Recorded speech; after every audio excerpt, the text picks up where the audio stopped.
Peace, family, and welcome to another episode of Master Bruce Chronicles with your host, the Urban OG. And today is Monday, August the 16th, 2021. And the moon cycle is in its first day of the first quarter. And the moon sign is in its first day of Sagittarius. And as you know, Sagittarius is a fire sign that's masculine and barren in nature, ruled by the planet Jupiter. Plus, Sagittarius is the fifth most destructive sign in the zodiac. So if you got anything dealing with destroying or destruction, elimination, today will be the perfect time, the lollipop, the top, to prune or do anything dealing with elimination of your plant, because Sagittarius, being that it's a non-productive sign, means that when you do cut, prune, or whatever,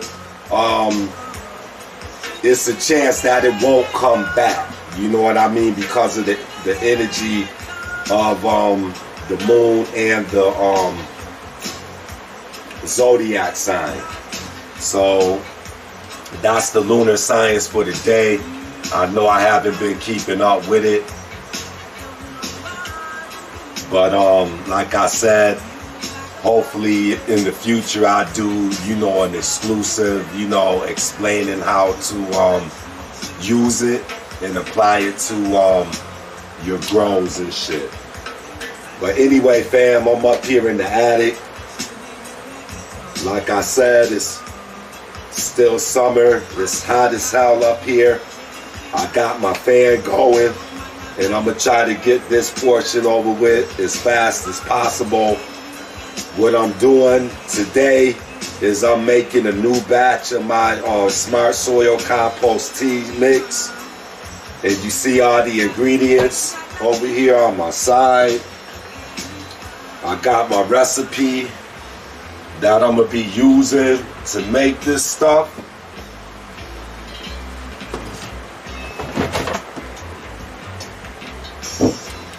And today, I'm gonna be making a 5-gallon bucket full of my stuff, of my Smart Soil. You know what? Let me shoot this shit over again.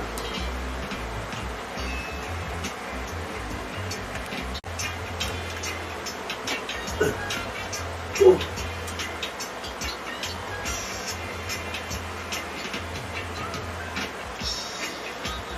Peace, family, and welcome to another episode of Master Bruce Chronicles with your host, the Urban OG. Today is Monday, August 16th, 2021, and the moon cycle is in its first day of the first quarter, meaning that the energy of the moon is increasing, and the moon sign is in its first day of Sagittarius.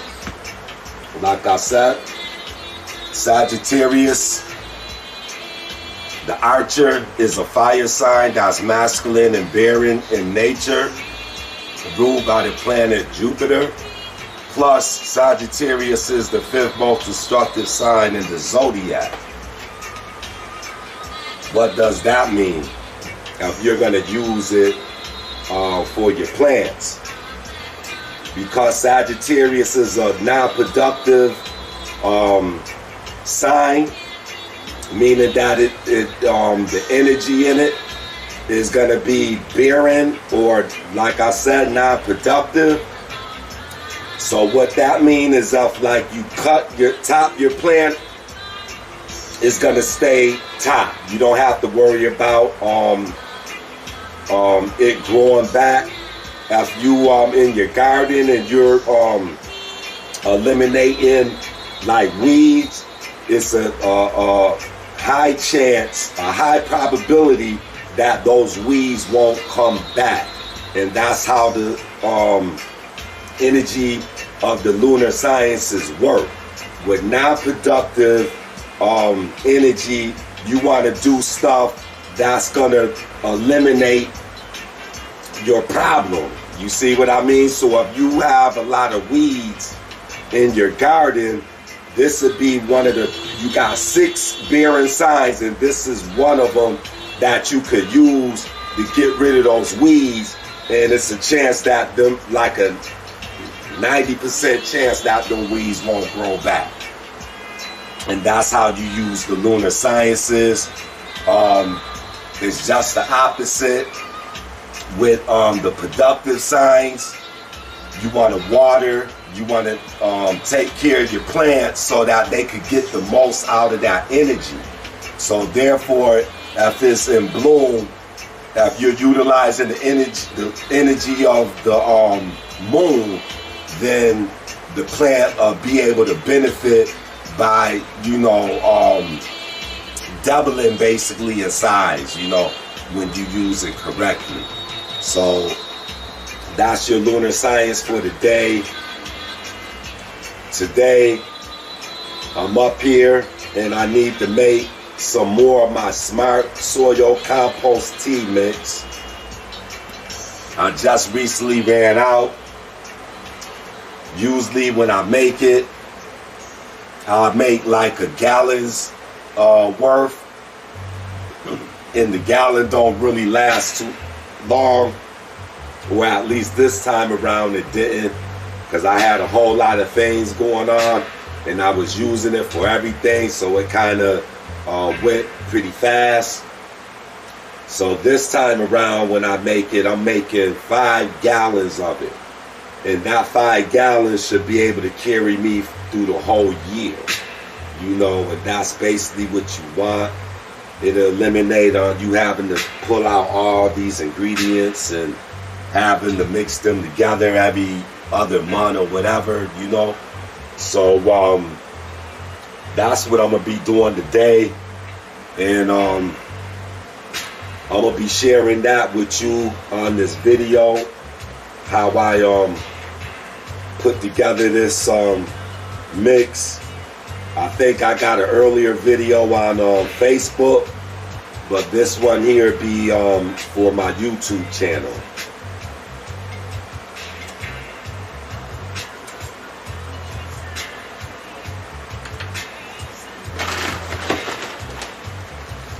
It's hot up here.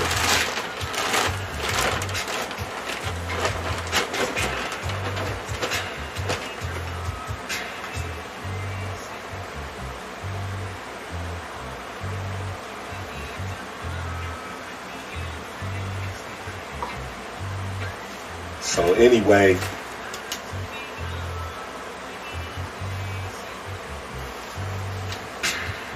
I came up with this mix based on, you know, the results of my micro animation testing of all of my ingredients that I use. And basically the ones that's high in microactivity, I use those the most, so that I have that microactivity going on, and then I just go accordingly, you know. After that, whatever one is next, then next, and I work it down with the ones that's high in microactivity. I might use like a cupful or half a cup of that, you know what I mean.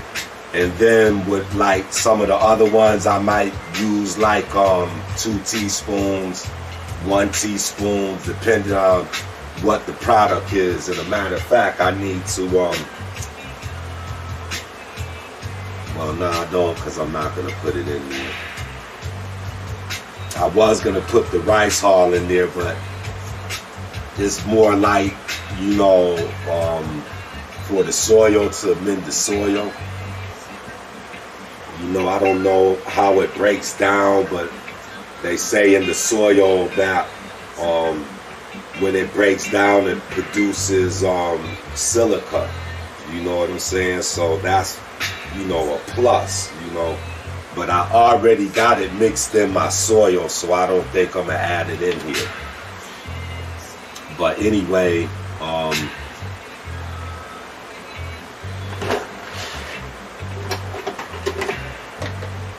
my cup, half a cup. This is a quarter cup.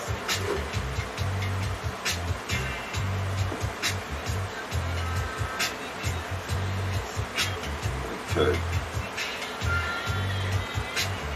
But anyway, like I said, it's based on the results of my micro animation testing. And according to that, alfalfa milk was the one that had the highest microactivity. So I make sure I use a nice portion of that, you know, a generous portion of that, you know, because, you know, I'm trying to get all of these mixes together so I could create more like of a concentrated mix or micro mix than it would be in each of these individual ingredients.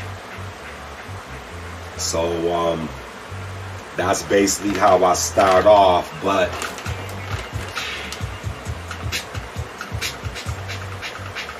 the first thing that I use in this mix is the earthworm casting. Earthworm casting is like a base for me, you know. And I use more of that than I do any of these other ingredients, you know, because it's basically neutral, but because of the texture of it and shit, and the composition of it being created by earthworm droppings and stuff, you know, it's gonna give you that soil-like feel to your mix. So that's one of the reasons I like to use it, because it'll, you know, create that soil type texture to your mix. And basically I use 1 cup of that, but being that I'm doubling up each one of these bins, I'm gonna double up my recipe, and when I finish it's gonna be 3 gallons. So I'm gonna do that twice, and that should be enough to fill up that 5-gallon bucket, and that should be enough to last me, you know, to maybe next year. You know what I'm saying?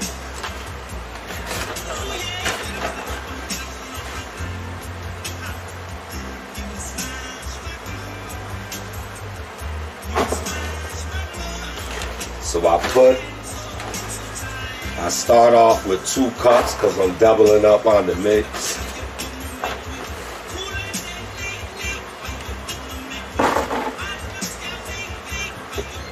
And the other thing is that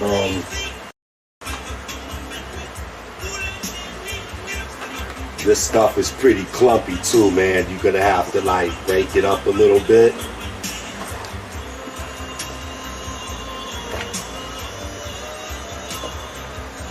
But anyway, this is what the earthworm castings look like. It looks just like soil. So that'll always be my base. And everything else will go on top of that.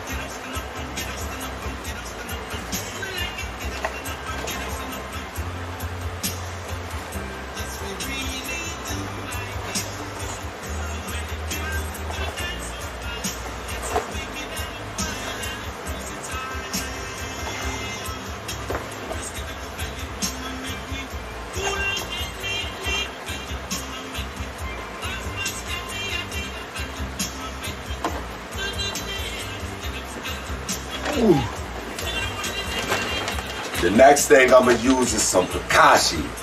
because Kakashi just helps break everything down and bring it all together, you know. So I like the Kakashi.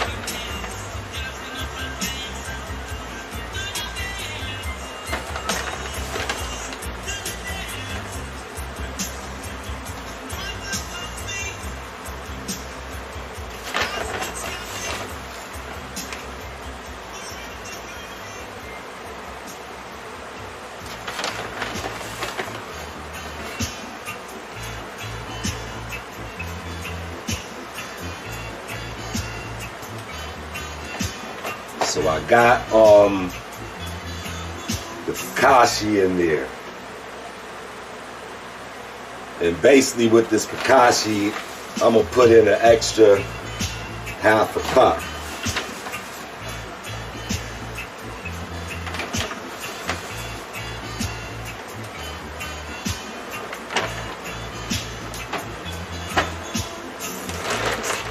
So that was the earthworm castings, that was the Kakashi. Ooh, it's hot up here. Should have brought some fucking water with me.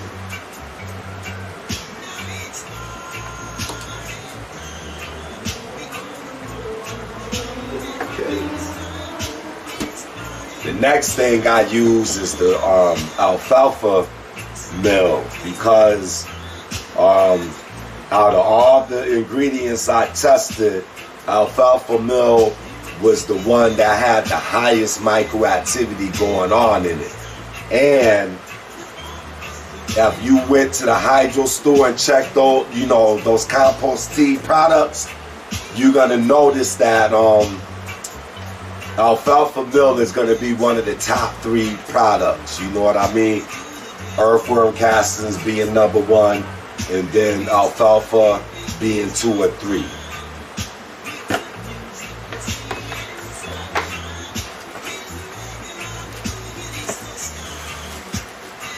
And being that I'm doubling up on it, I'm gonna put 1 cup of this stuff in here.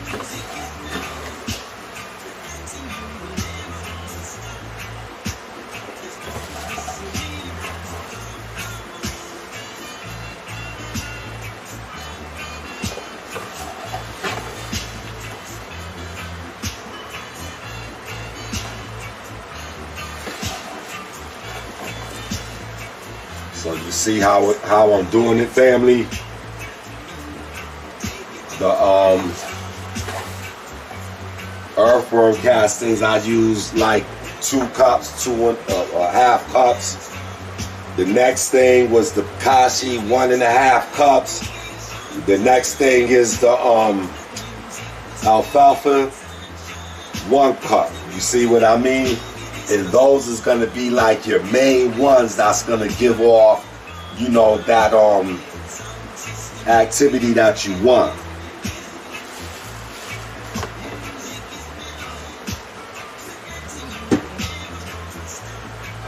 The next thing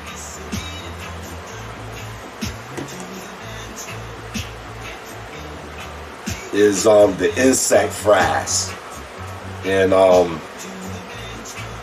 like I said, this was the next one after the alfalfa that had the highest microactivity. So like I said, I want my mix to be concentrated, so I use these ingredients, the ones that have the highest microactivity. And plus it's a variety, you know what I mean, because you might get a different set of microbes out of the alfalfa mill than you will the insect frost, you know, the insect frost. And this is like mealworm droppings. So we're dealing with a lot of droppings.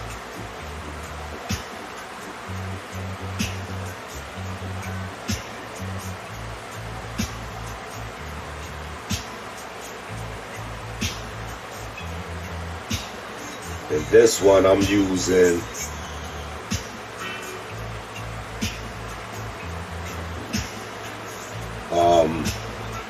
a half a cup of this. So we done went through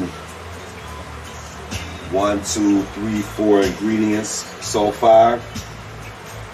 The next one I'm gonna use is the bone meal,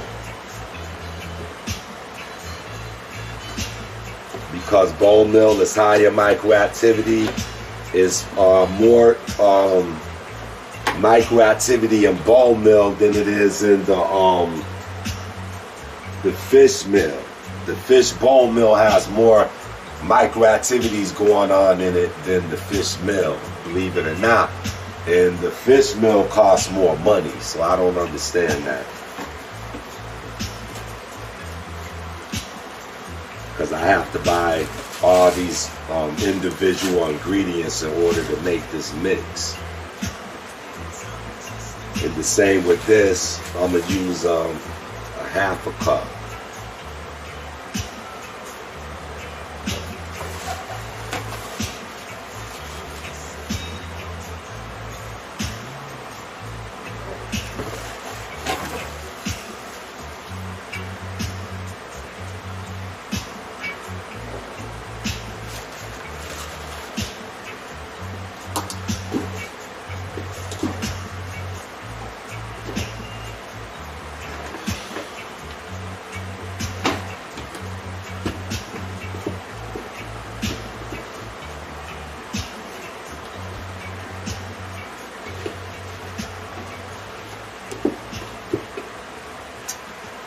Okay, so that was the fish bone meal. The next thing I'm going to use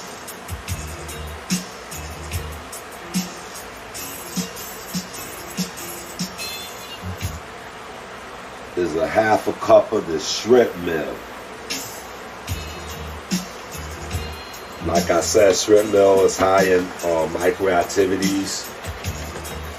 It's the 5th ingredient that I use, because when I tested it, it was like 5th.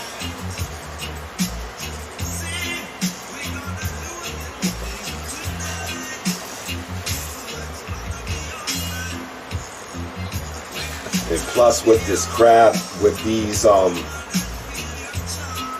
meals that's like ocean oriented, like crab meal, lobster, shrimp, the crustacean on there is like one of the main ingredients in those meals, because those crustaceans, they have like substances too that's valuable for the plant. I think one of them is called chitin, SHITIN, and they said it you could look it up, but chitin is very good, you know, for the roots and shit.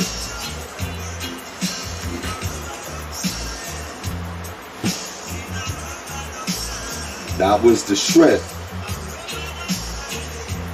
Now we're gonna get into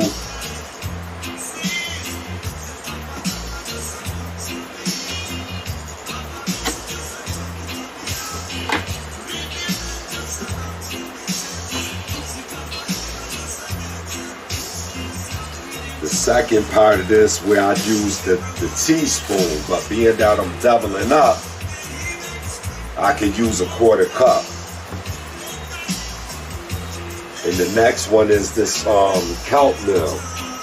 And kelp meal is very expensive, but when I tested it, it's not high in microactivity.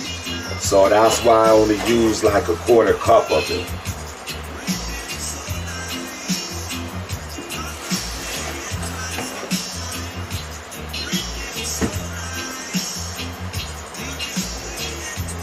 The next one is the crab meal.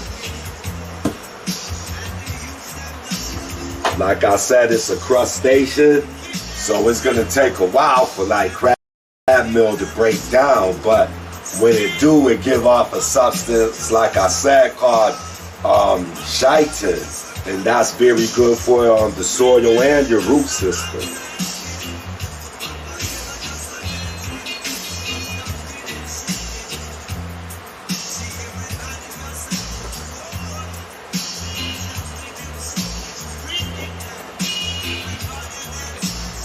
Got that.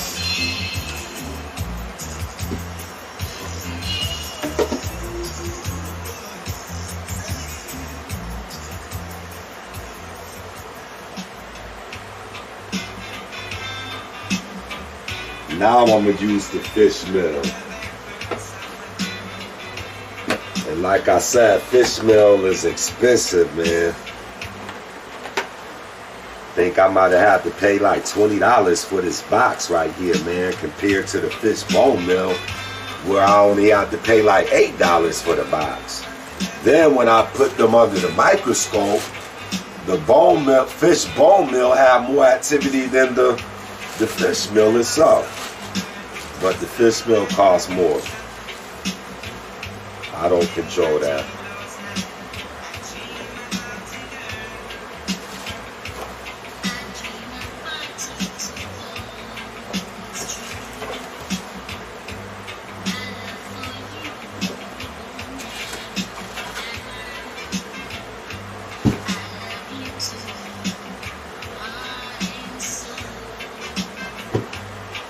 Next thing I'm going to use is green sand. Green sand is really good. Some of the shit that it has in it. And I think they said it has potassium in it. It gives off potassium. And, you know, it's like a silicate. You know what I mean?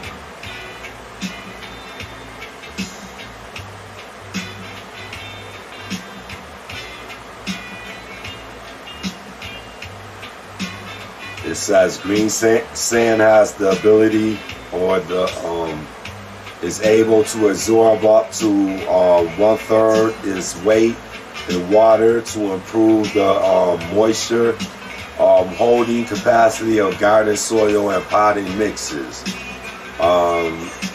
Green sand is highly recommended for vegetables, fruit, herbs, all types of trees and shrubs. And they said it is composed primarily of the blue-green silicous mineral glucinate, which is naturally occurring in marine settlement deposits.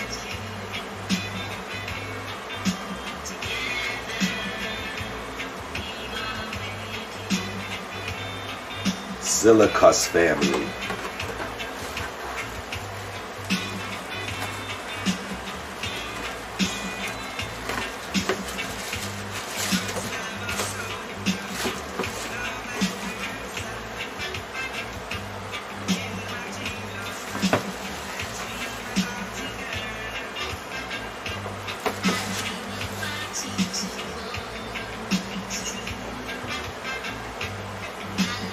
That's the green sand.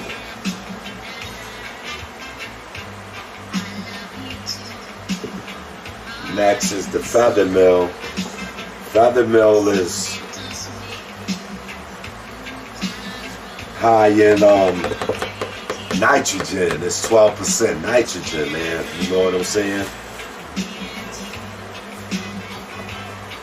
So you could use like this for like your seedlings, you know, once they get established and stuff, and then you could start giving this to your seedlings and it'll provide it what it needs, you know what I mean?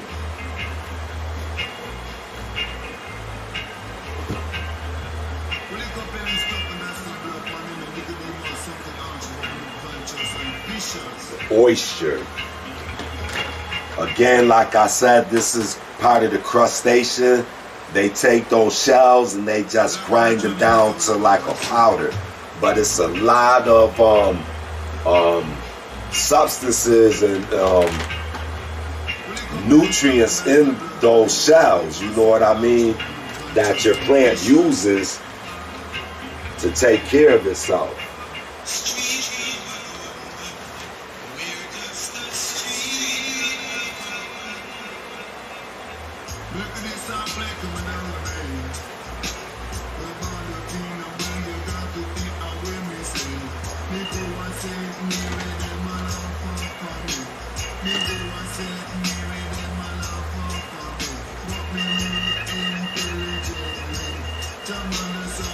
And here I use like some oatmeal, because oatmeal is good for creating mycelium. Mycelium is a fungi that is needed in your network, your soil network, in order for the plants to function properly. You know, you need a balance between fungi, a variety of fungi and bacteria. So oatmeal is known for creating that mycelium strain. You know what I'm saying? So I like to use it.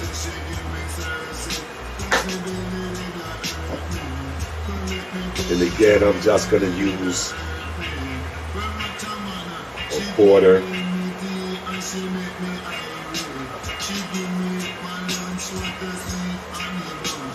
And this is some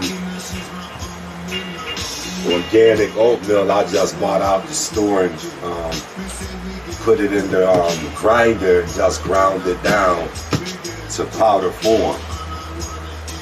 And I saved a lot of money like that.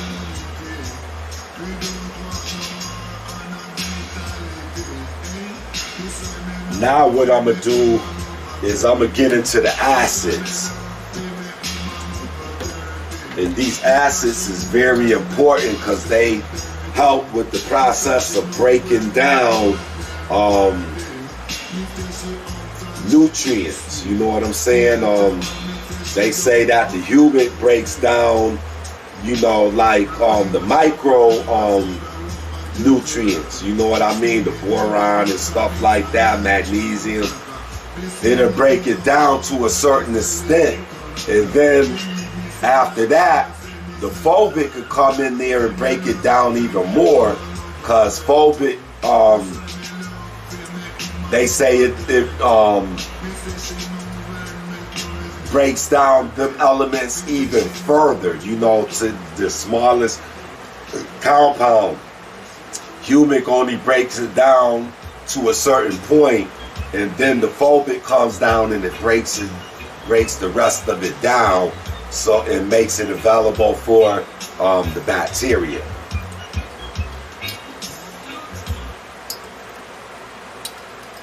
And with this stuff, you don't use much. So what I'm gonna do is just use 2 teaspoons of it, because it's an acid and it'll work its way, you know, into this mix.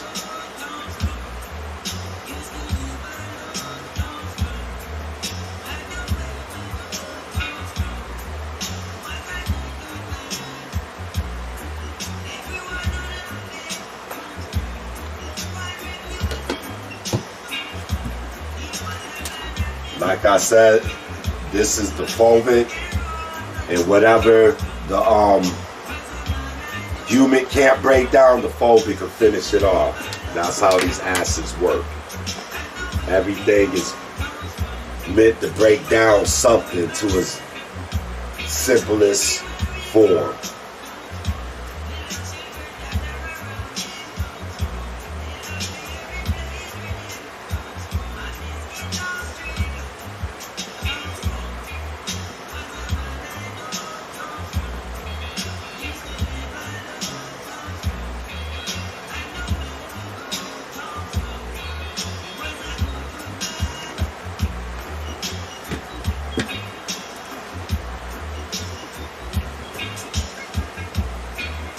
The next one is azomite. It has calcium, magnesium, and sodium, and potash.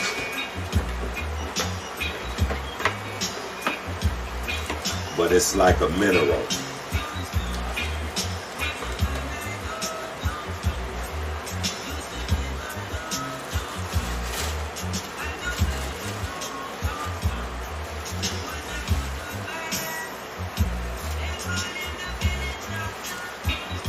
You see, it's like a granular.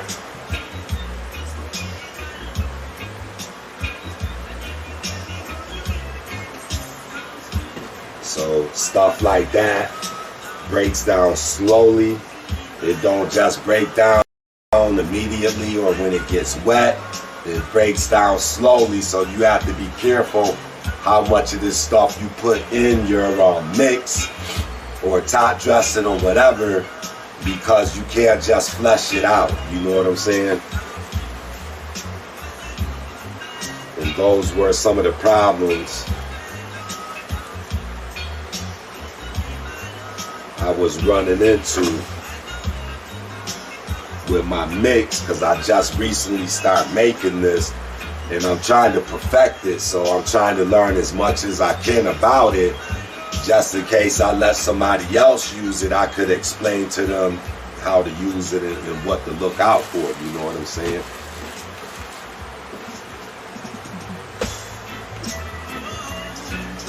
And the next thing is rock dust. This is pulverized rock, because it has a whole bunch of minerals in it. And that's what your plants need, vitamins and minerals as well as nutrients.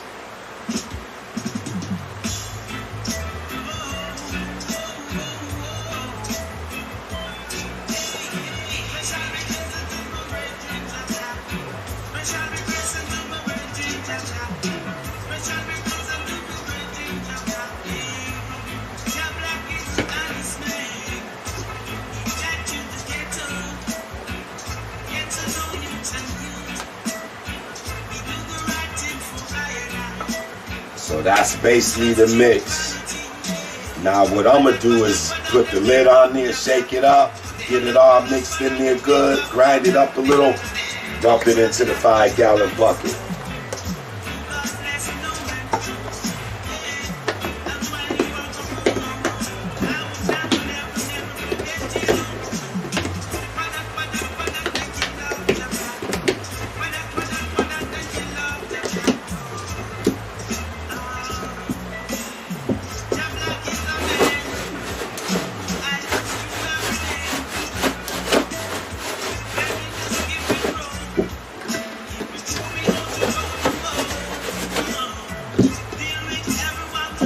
Just give it a nice shaking.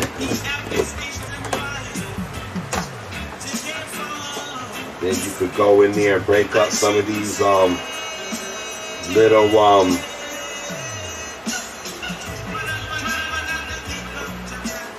whatever you want to call them, little clumps of the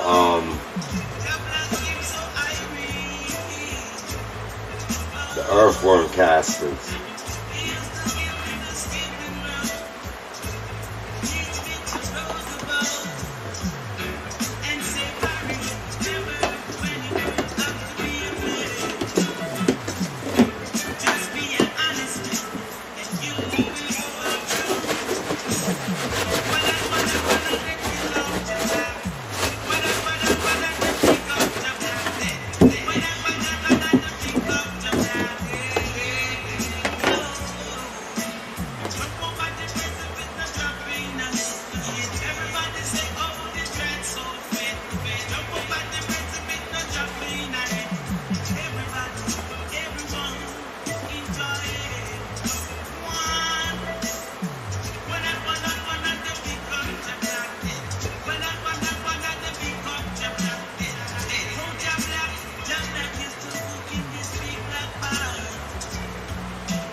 Now, when I first started making this,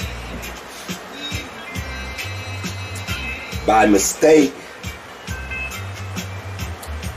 I have messed up the the portions and shit, so I wasn't gonna use it. And I made it the right portion, but the one that I did make, I sat it to the side.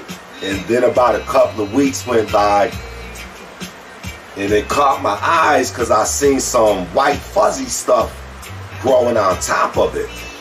And sure enough, when I checked it, it was like a white fuzzy coat of mycelium on top of my mix. And I was like, yo man, I'm getting this for free.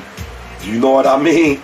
Mycelium. So what I was doing after I do this, I would wet it and I would sit it for a week. And about a week, you would see a nice coat, fuzzy white coat of mycelium. But what was happening is, at the same time, it was trapping in the moisture. And then moisture was building up in my mix, causing like a, you know, pressure to build up in my buckets. And sometimes I would come up and the lid would just pop right off because it was so much pressure building up in the mix, you know. So I knew the mix was very active and shit, you know. But then it'd just keep going and it'd keep going, and the mycelium would take over every fucking thing, man. And it'd start smelling like bleach and, you know, all kind of shit, you know. So I said this time around I wasn't gonna wet it, man. There's enough moisture in there. I'm gonna just put it in there, and my lid, I'm gonna put holes in there so that whatever moisture builds up in there can escape, because it started getting real funky after a while. I didn't like the last one. I left the lid on and you could see the dewdrops, you know, around the side of the bucket and on the top. And then it was causing a rain and, you know, all kind of stuff. So I said I wasn't gonna wet it no more. And if I need to, I got some oxygen absorbers to take out that moisture too. So anyway, fam, this is my 5-gallon bucket. Each one of these is about a gallon.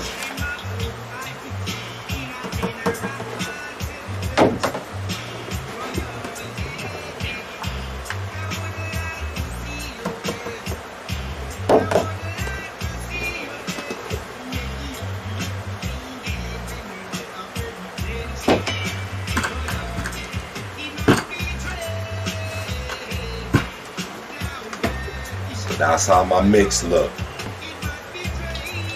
So what I'm gonna do is mix it one more time and get this filled up, and then I'm gonna just sit it to the side. I don't really think I need a lid on it, because, you know, let the moisture just escape when it needs to, so it just don't start getting all cakey and, you know, the mycelium just take over everything, and then it go from looking like this to being like completely gray, you know what I'm saying? And even though it's still good, I don't like the smell of it. When you leave the top off, it'll like dominate the room and shit like that. It's gonna smell like fish, rotten fish, and all this other kind of shit. So yo man, we're not gonna wet it this time, and we just gonna let it break down, you know, on its own. You know, we ain't gonna use the water to assist in that, you know what I mean? But anyway, fam, that's all I wanted to do, was show you how I put together my Smart Soil Compost tea mix. This particular mix, I'm gonna make 5 gallons worth. So I'm gonna probably mix it 2 more times, and after that I should have enough mix to last me through the whole year. So yeah, family,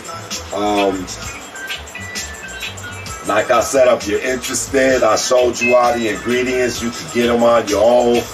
You can mix your own any way you want it, however you want it, and that'll be left up to you.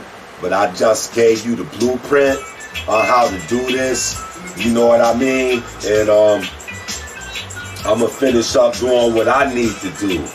So I'm going to end this right here, family. Thanks for watching another episode of Master Bruce Chronicles with your host, the Urban OG, which stands for Organic Growing. No gangster business, family. And I'm out.